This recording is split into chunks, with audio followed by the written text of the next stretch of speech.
Hello friends, welcome back to my channel. आज मैं आपको बताऊंगी कि इंट्राडे के लिए हम स्टॉक कैसे सेलेक्ट कर सकते हैं। तो मैं क्या करती हूँ, मेरे पास निफ्टी 50 के स्टॉक्स की लिस्ट है। तो टोटल मेरे पास 50 स्टॉक्स हैं। आप 100 तक भी ले सकते हो, बट क्योंकि मेरे पास इतना ज़्यादा टाइम नहीं होता कि मैं 100 स्टॉक देख पाऊँ, तो मैंने सिर्फ टॉप 50 निफ्टी 50 के स्टॉक ले रखे हैं। तो मैं क्या करती हूँ, जैसे ये मेरी पूरी लिस्ट है निफ्टी 50 की, आप देख सकते हो ये सारी लिस्ट है।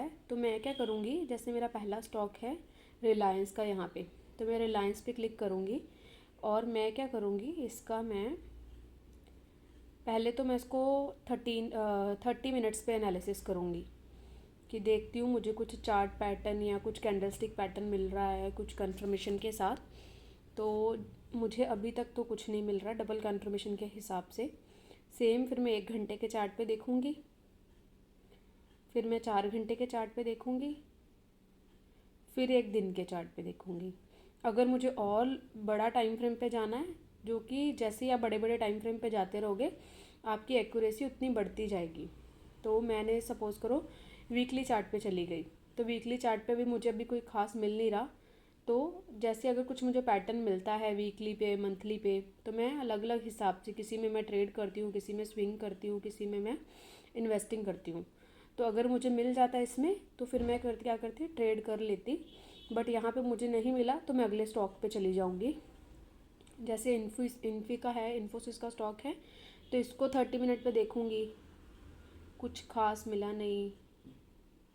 1 घंटे पे भी कुछ खास नहीं मिला, 4 घंटे पे भी कुछ खास नहीं मिला, 1 दिन पे भी कुछ खास नहीं है, 1 वीक का भी। मैं किस हिसाब से देखती हूँ, जैसे मैंने कुछ चार्ट पैटर्न्स रखे हुए हैं कि जैसे टॉप डबल टॉप बने, डबल बॉटम बने, हेड एंड शोल्डर बने, इन्वर्टेड हेड एंड शोल्डर बने, ट्रायंगल पैटर्न बने, और उनके साथ कोई कैंडलस्टिक पैटर्न भी मिले, तो मैं उसमें ट्रेड लेती हूँ। और राइट टाइम पे ट्रेड लेती हूँ कि वो बहुत ऊपर ना चल रहा हो, कि मैं जब एंट्री लूँ तो वो ऑलरेडी बहुत ऊपर चल रहा हो। तो उस हिसाब से मैं ट्रेड नहीं लेती। पूरे मतलब रिस्क को मैनेज करने की कोशिश करती हूँ 1:3 और 1:2 के हिसाब से। तो मुझे इसमें भी कुछ नहीं मिला। अगर मैं देखूँ इसका LNT का 30 मिनट का देखती हूँ, 30 मिनट में मैं देखूँ तो कल मैंने बताया था कि इसमें W पैटर्न बन रहा है, उसका टारगेट देखो मीट हो गया है। तो अभी यहाँ पे एक शूटिंग स्टार बन रहा है, पर एक ही कंफर्मेशन है कि शूटिंग स्टार बन रहा है। उसके लो पे मैं एंट्री ले सकती हूँ, बट मैं नहीं लूँगी क्योंकि मेरे को पास कोई सेकंड कंफर्मेशन नहीं है।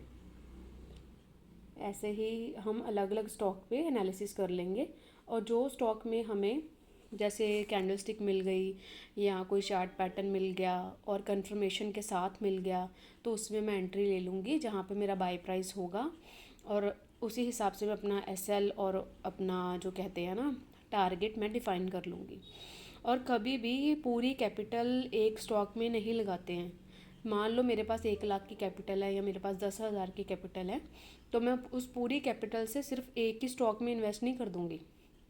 तो हम कई बार क्या होता है, हमारा एनालिसिस ठीक होता है, बट फिर भी क्योंकि ये एक सिर्फ हम प्रिडिक्शन करते हैं, ठीक है, हम ये नहीं कह सकते कि हम पूरे ही सही हैं।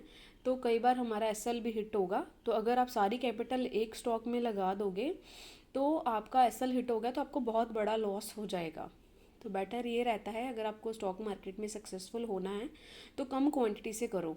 और सबसे पहले अगर तो आप बिगिनर हो तो मैं तो कहूँगी कि कम कैपिटल से शुरू करो और स्टॉक में इन्वेस्ट करो। और जैसे ये LNT का है या किसी और का आप एनालिसिस कर रहे हो, तो 1-2 स्टॉक्स में काम करो और डेली का नोट करते जाओ, कितना प्रॉफिट हुआ, कितना लॉस हुआ, क्या हिसाब रहा, कौन सा पैटर्न बना, आपको कितनी एक्यूरेसी रही, वो सब आप नोट करते जाओ। ऐसे करते करते अगर आप 1 साल भी करते हो तो आप सक्सेसफुल बन जाओगे ट्रेडिंग में। उसके बाद आप ऑप्शंस पे जाओ। अभी के लिए एकदम से ऑप्शंस में मत शुरू करो, और कैपिटल अपना बचा के रखो।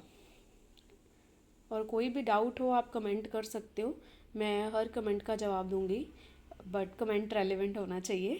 Thank you.